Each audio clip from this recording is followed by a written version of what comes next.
नमस्कार। RJ रोहिका Sharma channel में आप सभी का स्वागत है। आज की हमारी कहानी का नाम है उसका पति, जिसके लेखक हैं शहादत हसन मंटो जी। ये जो एक कहानी है ये शोषण के बारे में है और नैतिकता के पतन के बारे में है। भट्टे के जो मालिक का अय्याश बेटा था सतीश, वो गांव की एक गरीब लड़की रूपा को अपनी हवस का शिकार बनाता है और जब रूपा गर्भवती हो जाती है तो उसके बच्चे को अपनाने से भी इनकार कर देता है। हम इस वाली कहानी में इन्हीं के बारे में पढ़ने वाले हैं। तो चलिए कहानी शुरू करते हैं। लोग कहते थे कि नत्थू का सर इसलिए गंजा हुआ है कि वह हर वक्त सोचता रहता है। इस बयान में काफी सदाकत है क्योंकि सोचते वक्त नत्थू का सर खुजलाया करता है, क्योंकि उसके बाल चूंकि बहुत खुरदुरे और खुश्क हैं और तेल ना मलने के बाइस बहुत खस्ता हो गए हैं, इसलिए बार बार खुजलाने से उसके सर का दरमियानी हिस्सा बालों से बिल्कुल बेनियाज हो गया है। अगर उसका सर हर रोज धोया जाता तो यह हिस्सा जरूर चमकता, मगर मैल की ज्यादती के बाइस इसके हालात बिल्कुल उस तवे की सी हो गई है जिस पर हर रोज रोटियां पकाई जाएं मगर उसे साफ न किया जाए। नत्थू भट्टे पर ईंटें बनाने का काम करता था। यही वजह है कि वह अक्सर अक्सर अपने ख्यालात को कच्ची ईंटें समझता था और किसी पर फौरन ही जाहिर नहीं करता था।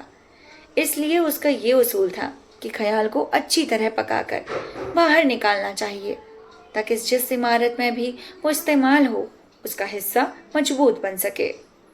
गांव वाले उसके ख्यालात की कद्र करते थे और मुश्किल बात में उससे मशविरा लिया करते थे, लेकिन इस कदर हौसला अफजाई से नत्थू अपने आप को अहम नहीं समझने लगा था।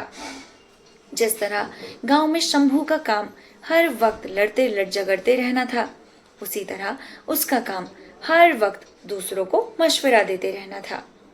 वो समझता था कि हर शख्स सिर्फ एक काम के लिए पैदा होता है। चुनांचे शंभू के बारे में चौपाल पर जब कभी जिक्र छोड़ता तो हमेशा यही कहा करता था, खाद कितनी बदबूदार चीजों से बनती है पर खेती बाड़ी उसके बिना हो ही नहीं सकती।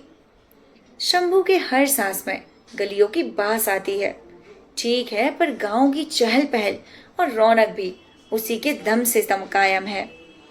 अगर वो ना हो तो लोगों को कैसे मालूम हो कि गालियां क्या होती हैं। अच्छे बोल जानने के साथ साथ बुरे बोल भी मालूम होने चाहिए। नत्थू भट्टे से वापस आ रहा था और हस्बे मामूल सर खुजलाता गांव के किसी मसले पर गौर फिक्र कर रहा था। लालटेन के खंबे के पास पहुंचकर उसने अपना हाथ सर से अलहदा किया, जिसकी उंगलियों से वो बालों का एक मैल भरा गुच्छा मरोड़ रहा था। वो अपने झोपड़े के ताजा लिए हुए चबूतरे की तरफ आगे बढ़ने लगा कि सामने उसे किसी ने आवाज दी, नत्थू भाई। नत्थू पलटा और अपने सामने वाले झोपड़े की तरफ बढ़ा जहां माधव उसे हाथ के इशारे से बुला रहा था। झोपड़े के छज्जे के नीचे चबूतरे पर माधव, उसका लंगड़ा भाई और चौधरी बैठे थे। उनके अंदाज़े नशिस्त से ऐसा मालूम होता था कि वो कोई निहायत ही अहम बात सोच रहे हैं।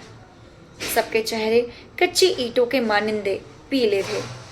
माधव तो बहुत दिनों का बीमार दिखाई दे रहा था। एक कोने में ताकते के नीचे रूपा की माँ बैठी हुई थी। गलीज कपड़ों में वो मैले कपड़ों की एक गठड़ी दिखाई दे रही थी। नत्थू ने दूर से ही मुआवने की नजाकत महसूस की और कदम तेज करके उनके पास पहुंचा। माधव ने इशारे से उसे अपने पास बैठने को कहा। नत्थू बैठ गया और उसका एक हाथ गैर इरादी तौर पर अपने बालों के उस गुच्छे की तरफ पड़ गया जिसकी जड़ें काफी हिल चुकी थी। अब वे उन लोगों की बातें सुनने के लिए बिल्कुल तैयार था। माधव उसको अपने पास बिठाकर खामोश हो गया, मगर उसके कपकपाते होंठ सिर्फ जाहिर कर रहे थे कि वो कुछ कहना चाहता है लेकिन फौरन नहीं कह सकता। माधव का लंगड़ा भाई भी खामोश था और बार बार अपनी फटी हुई टांग के आखिरी कुंड मुंड हिस्से पर गोश्त का एक बदाश्त लोथड़ा सा बना हुआ उस पर हाथ फेर रहा था। रूपा की माँ ताकते में रखी हुई मूर्ति के मनिंद गूंगी बनी हुई थी और चौधरी अपनी मूछें हिला रहा था। नत्थू ने खुद ही बात शुरू की। तो माधव शुरू हो गया। नत्थू, बात यह है कि अब मैं तुम्हें क्या बताऊं कि क्या बात है। मैं कुछ कहने के काबिल न रहा। चौधरी, अब तुम ही जी कड़ा करके सारा किस्सा सुना दो, मैं ना बता सकता।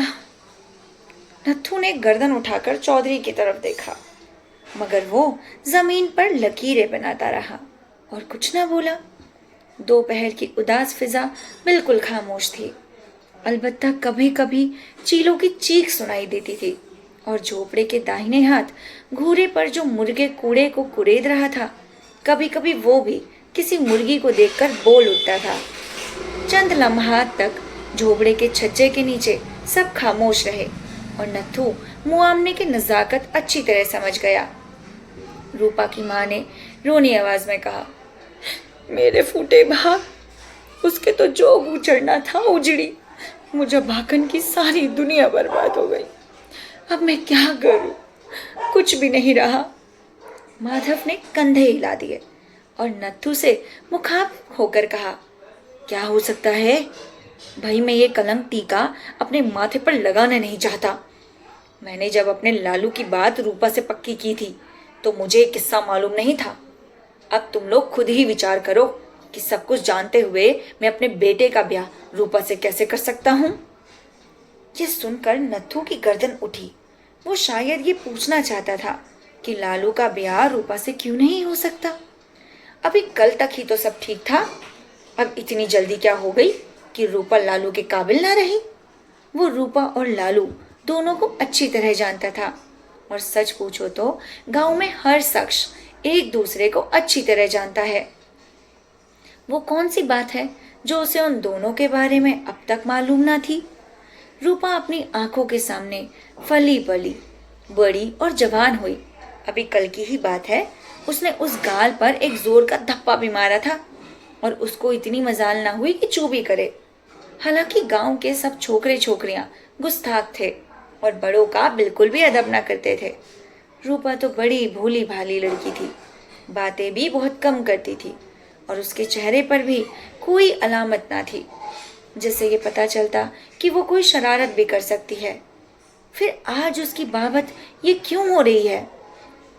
नत्थू को गांव के हर झोपड़े और उसके अंदर रहने वालों का हाल मालूम था।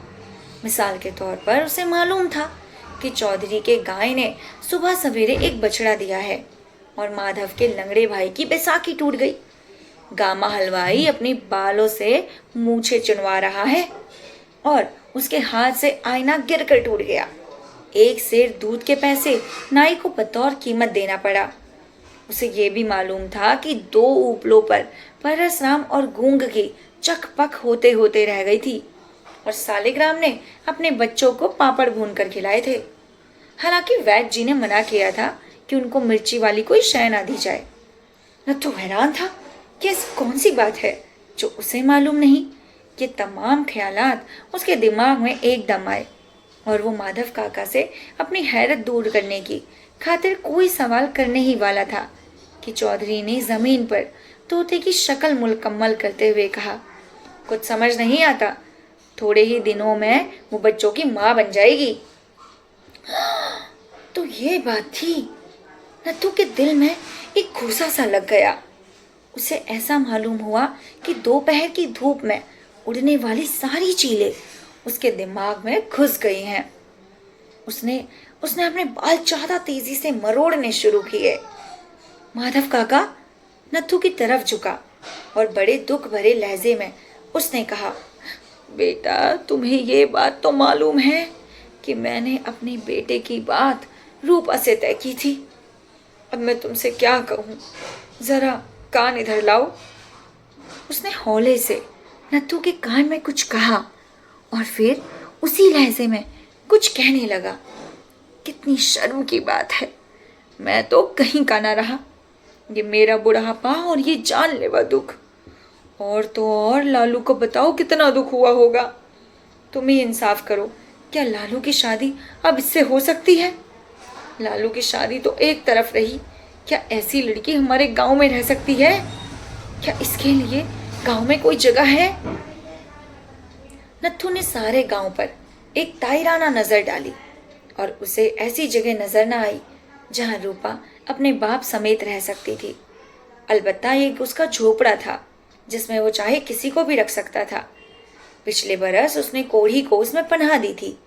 हालांकि सारा गांव उसे रोक रहा था और उसे डरा रहा था कि देखो ये बीमारी बड़ी छूत वाली होती है, ऐसा ना हो कि तुम्हें चिमट जाए। लेकिन वो अपनी मर्जी का मालिक था। उसने वो सब कुछ किया जो उसके मन में अच्छा समझा।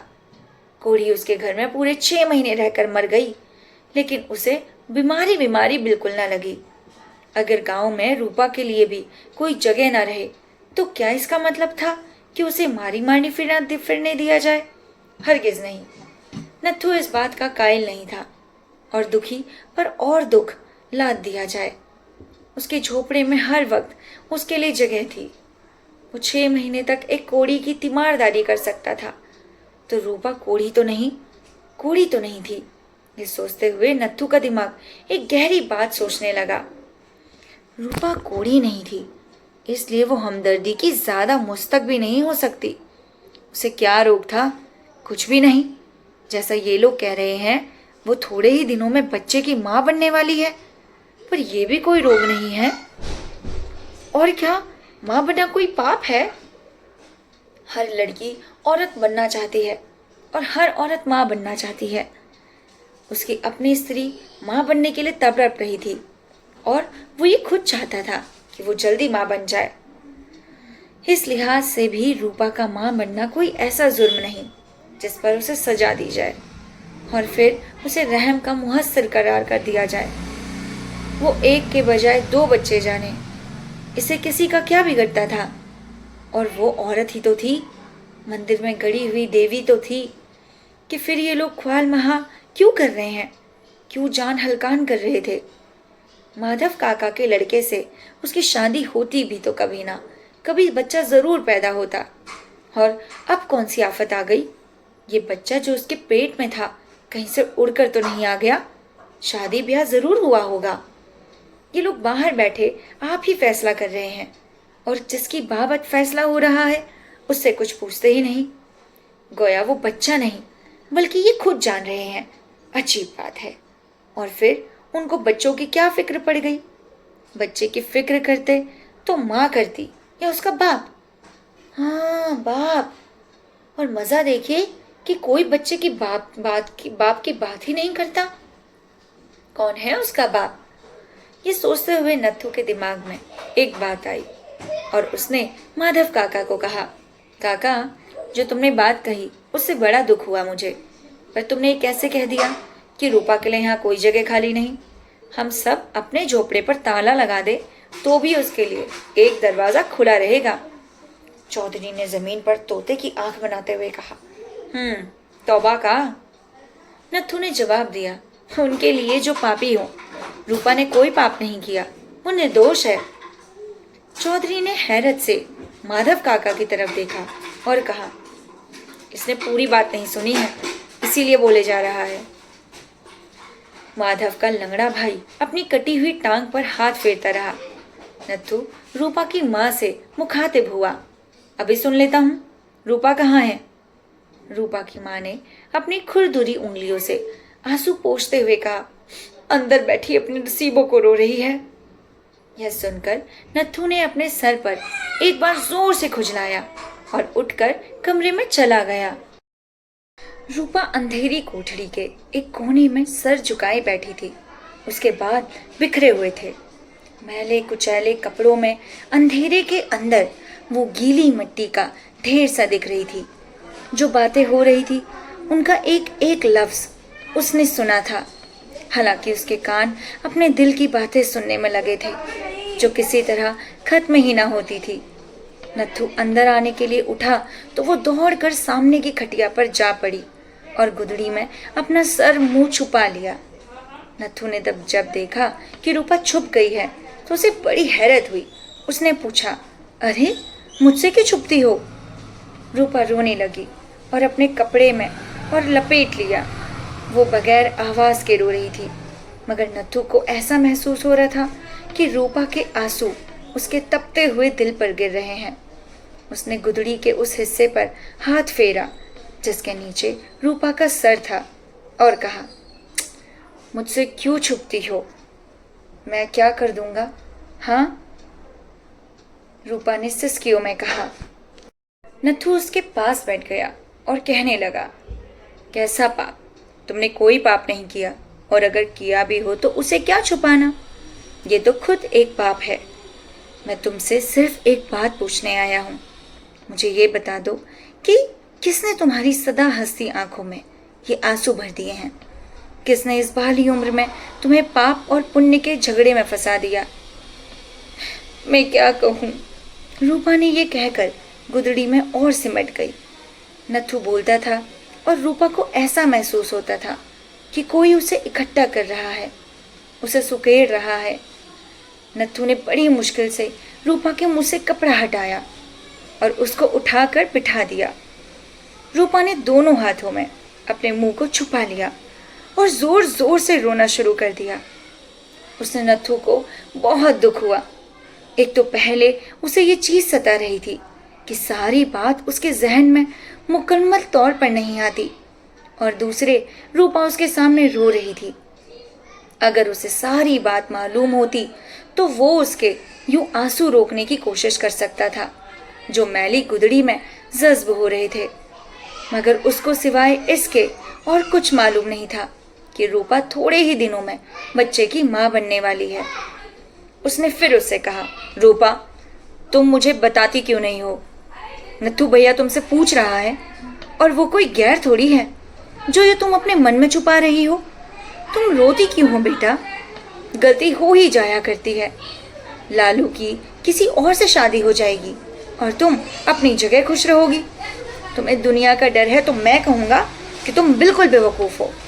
लोगों के जो जी में आए कहें, तुम्हें इससे क्या? रोने धोने से कुछ नहीं होगा रूपा। आंसू भरी आंखों से तुम मुझे बिल्कुल अच्छी नहीं लग रही, और ना ही तुम मुझे ठीक तौर से देख सकती हो। तो अपना रोना बंद करो और मुझे सारी बात बताओ। रूपा की समझ में ना आता था कि मैं उनसे क्या कहे। वो दिल में सोचती कि अब ऐसी कौन सी बात रह गई है जो दुनिया को मालूम नहीं। यही सोचते हुए उसने नत्थू से कहा, नत्थू भैया, मुझसे ज़्यादा तो दूसरों को मालूम है। मैं तो सिर्फ इतना जानती हूँ कि जो कुछ मैं सोचती थी एक सपना था। यूँ तो हर चीज़ सपना होती थी, पर यह सपना बड़ा अजीब है। कैसे शुरू हुआ, क्यों कर ख़त्म हुआ, इसका कुछ पता नहीं चला गया। नहीं भैया, बस ऐसा मालूम होता है कि वो तमाम दिन जो मैं कभी खुशी से गुजारती थी, आंखों में आंसू बनना शुरू हो गए हैं। मैं घड़ा लेकर उछलती कूदती गाती कुएं पर पानी भरने गई। पानी भरकर जब वापस आने लगी तो ठोकर लगी और घड़ा चकनाचूर हो गया। मुझे बड़ा दुख हुआ। मैंने चाहा उस टूटे हुए घड़े के टुकड़े उठाकर झोली में भर लूं, पर लोगों ने शोर मचाना शुरू कर दिया। नुकसान मेरा हुआ। चाहिए तो ये था कि वो मुझसे हमदर्दी करते, पर उन्होंने उल्टा मुझे ही डांटना शुरू कर दिया। गोया घड़ा उनका था और तोड़ने वाली मैं थी, और इस रोड़े का कोई कसूर ही ना था जो रास्ते में पड़ा था और जिससे दूसरे भी ठोकर खा सकते थे। तुम मुझसे कुछ न पूछो, मुझे कुछ याद नहीं रहा। नत्थू की उंगलियां तेज बालों से बालों का गुच्छा मरोड़ने लगी। उसने इस इज़्राब से कहा, मैं सिर्फ पूछता हूँ वो कौन है? कौन? वही वही। रूपा इससे आगे कुछ भी ना कह सकी। रूपा के सीने से एक बेगती आह निकल गई। वो पहले जितना नजदीक था अब उतना ही दूर है। मैं उसका नाम पूछता हूँ, और जानती हो मैं तुमसे उसका नाम क्यों पूछता हूँ? इसलिए कि वो तुम्हारा पति है और तुम उसकी पत्नी हो। तुम उसकी हो और तुम्हारा ये सब कुछ। नत्थू इसके आगे कुछ कहने ही वाला था कि रूपा ने दीवानवार उसके मुंह पर हाथ रख दिया और फटे हुए लहजे में कहा, हौले हौले बोलो भैया, हौले हौले। कहीं वो जो मेरे हृदय में नया जीव है ना सुन ले कि उसकी माँ पापिन है। नत्थू इसी डर के मारे तो मैं ज़्यादा सोचती नहीं, ज़्यादा गम नहीं करती कि इसको कुछ मालूम ना हो, पर बैठे बैठे कभी मेरे मन में आता है कि डूब मरूं, अपना गला घोट लूं या फिर जहर खाकर मर जाऊं। नथु ने उठकर टहलना शुरू किया। वो सोच रहा था। 1-2 सेकंड गौर करने के बाद उसने कहा, कभी नहीं, मैं तुम्हें कभी मरने ना दूंगा। तुम क्यों मरो? यूं तो मौत से छुटकारा नहीं, एक दिन सबको मरना है, पर इसलिए तो जीना भी जरूरी है। मैं कुछ पढ़ा नहीं, मैं कोई पंडित नहीं, पर जो कुछ मैंने पढ़ा है, ठीक है, तुम मुझे उसका नाम बता दो। मैं तुम्हें उसके पास ले चलूंगा और उसे मजबूर करूंगा कि वो तुम्हारे साथ ब्याह कर ले और तुम्हें अपने पास रखे। वही तुम्हारा पति है। नथु फिर रूपा के पास बैठा और कहने लगा, लो, मेरे कान में कह दो, वो कौन है? रूपा, क्या तुम मुझ पर एतबार नहीं करती? क्या तुम्हें यकीन नहीं आता मैं तुम्हारे लिए कुछ कर पाऊंगा? रूपा ने जवाब दिया, तुम मेरे लिए सब कुछ कर सकते हो भैया, पर जिस आदमी के पास तुम मुझे ले जाना चाहते हो, क्या वो भी कुछ करेगा? वो मुझे भूल भी चुका होगा। नथु ने कहा, तुम्हें देखते ही उसे सब याद आ जाएगा। बाकी चीजों की याद उसे मैं दिला दूंगा। तुम मुझे उसका नाम तो बताओ। ये ठीक है कि स्त्री अपने पति का नाम नहीं लेती, पर ऐसे मौकों पर तुम्हें कोई लाज ना आनी चाहिए। रूपा खामोश रही। इस पर नथु और ज्यादा मुज़त्तरब हो गया। मैं तुम्हें एक सीधी सादी बात समझता हूँ, तुम समझती ही नहीं हो पगली। जो तुम्हारे बच्चे का बाप है वही तुम्हारा पति है। अब मैं तुम्हें कैसे समझाऊं? तुम तो बस आंसू बहाए जाती हो, कुछ सुनती ही नहीं हो। मैं पूछता हूँ, उसका नाम बताने में हर्ज ही क्या है? लो, तुमने फिर रोना धोना शुरू कर दिया।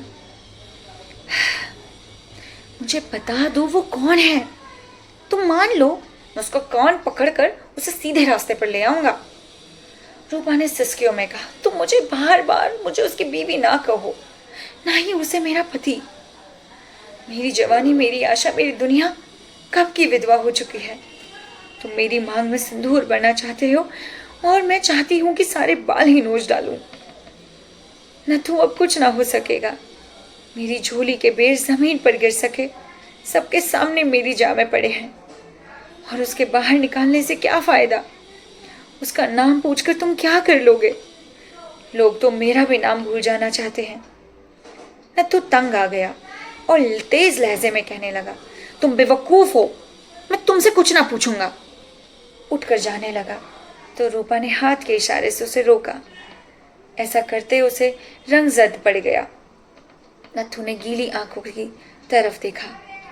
बोलो नथु भैया, मुझे खूब मारो, खूब पीटो, शायद मैं इस तरह उसका नाम बता दूं। तुम्हें याद होगा, एक बार मैंने बचपन में मंदिर के एक पेड़ से कच्चे आम तोड़े थे। तुमने एक ही चाटा मारकर मुझसे सच्ची बात कहलवाई थी। आओ, मुझे मारो। ये चोर जिसे मैंने अपने मन में पनाह दे रखी है, बगैर मार के बाहर नहीं निकलेगा। नथु खामोश रहा। एक लहजे के लिए उसने कुछ सोचा, फिर एकाएक उसने रूपा के पीले गाल पर एक जोर से थप्पड़ मारा। छत की चंद सूखे और गर्द के अटके तिनके धमक के मारे नीचे आ गए। नथु की सख्त उंगलियों में रूपा के गाल पर कई नहरें खोद दी गई। नथु ने गरज कर पूछा, बताओ वो कौन है? झोपड़े के बाहर माधव के लंगड़े भाई की आधी टांग कांपी। चौधरी जिस तिनके से जमीन पर एक तोते की शक्ल बना रहा था, हाथ कांपने से बाइस दोहरा हो गया। माधव काका ने कुलंग की तरह अपनी गर्दन ऊंची करके झोपड़े के अंदर देखा। अंदर से नथु की खदम आलूद आवाज आ रही थी, मगर ये पता नहीं चलता कि वो क्या कह रहा है। आंखों ही आंखों में माधव काका, चौधरी और लंगड़े केशव ने आपस में कई बातें की। आखिर में माधव काका का भाई विसाखी टेक कर उठा। वो झोपड़े में जाने ही वाला था कि नथु बाहर निकला। केशव एक तरफ हट गया। नथु ने पलटकर अपने पीछे देखा और कहा, आओ रूपा।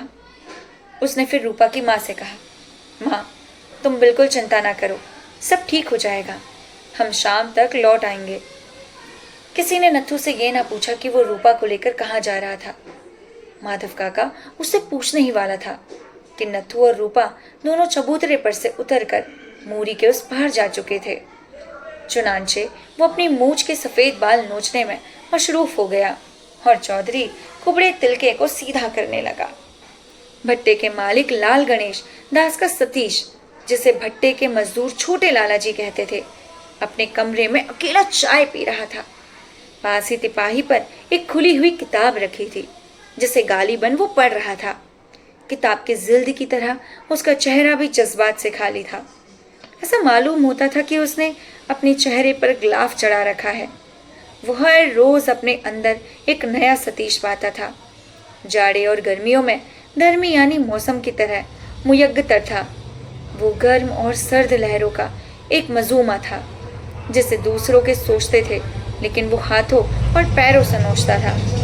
जहाँ हर शय खेल नजर आती है, यही वजह है कि अपनी जिंदगी को गेंद की मनिंद उछाल रहा था। वो समझता था कि उछल कूद ही जिंदगी का असल मकसद है। उसको मसलने में बहुत ज्यादा मजा आता है। हर शय को वो मसल कर रख देता है। औरतों के बारे में तो उसका नजरिया ये था कि मर्द ख्वाह कितना ही बूढ़ा हो जाए, लेकिन औरत उसको जवान मिलनी चाहिए। औरत में जवानी को वो उतना ही जरूरी ख्याल करता था जितने अपने टालिस खेलने वाले रैकेट में बने हुए इंसान को